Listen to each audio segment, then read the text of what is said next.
Hey guys, welcome back to the channel. I wanted to go over financial wellness, my story, and why it really matters so much to me, why I make it a point to bring this stuff up on this channel. Make sure to like, comment, and subscribe for more financial wellness content if you do enjoy. I really wanted to give a brief synopsis as to why financial literacy, wellness, all the things is very important to me. Long and short of it, I never grew up without having. I lived in a very nice house the majority of my life. I had all the toys I wanted growing up, was middle class, or I would say upper middle class, my entire life. Caveat there is I've had it, but without the perpetuation of generational wealth, without having parents that were raised with certain ideas of how money works, the importance of property, the importance of financial literacy. My parents, right? They had money saved, they had provisions in place. But unfortunately, that's where it stopped, right? All those provisions, it's kept me living a great life, it's kept the family unit structure good, but unfortunately, my brother and I think we didn't really get the financial education, our parents, that would have been beneficial for us perpetuating that generational wealth, right? It's one thing to have a nice home and have all these things, but if you have the mindset of a poor person or you have bad habits, you're not responsible, you don't know how to expand upon your wealth, then you will lose everything. That's why financial literacy is so important to me in this channel. Do the work on yourself. Know that you have certain, mindsets that need to be fixed. Starting off, wherever you're at, if you have very well-off parents, if you don't, living by yourself, this will all apply to you. What you have in the bank, what can you feasibly touch right now? And then ask yourself, is that all I want to have? Do that in a unemotional way, and we just kind of think, okay, this is not where I want to be.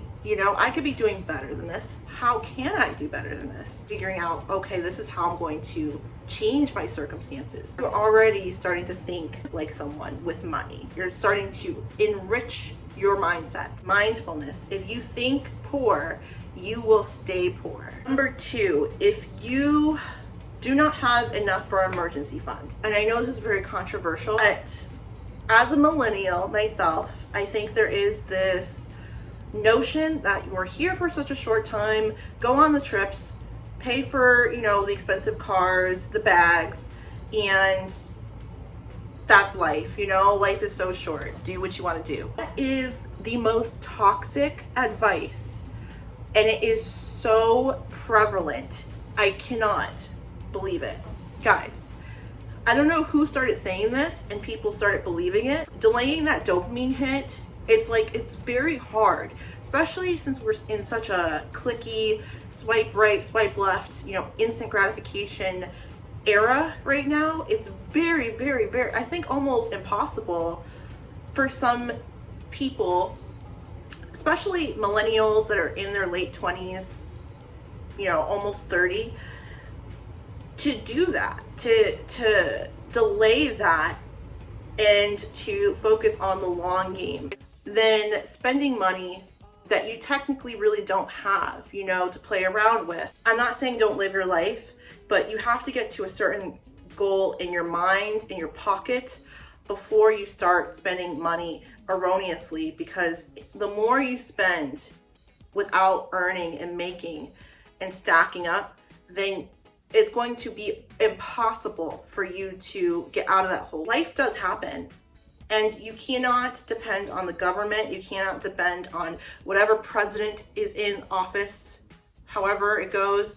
You have to depend on yourself. There's a level of accountability that falls into play with financial literacy. All right, guys, so lastly, number three. Three is going to be something that is easy, but not so easy in some cases. You got to surround yourself with winners, people that are doing the things you want to do, that you aspire for in your life. Being around like-minded people, life will be so much easier, right?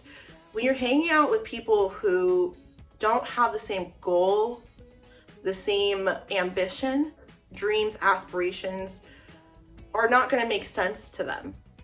It's going to seem very like weird and like, why are you putting in so much effort? You know, just go with the flow. Like people like that, with that mindset of just go with the flow of life. Why do you care so much about money? Doesn't matter, blah, blah, blah. Those are the ones that are going to stay stuck in life. And you got to understand that you can care about them from afar. I am definitely a woman of Christ, so I don't judge people for their life decisions too much, but you gotta learn to have a circle that is like-minded to you. Hopefully this is helpful to you guys. Thank you so much for watching. As always, be well, be safe, and take care. I will see you guys in my next video. Bye.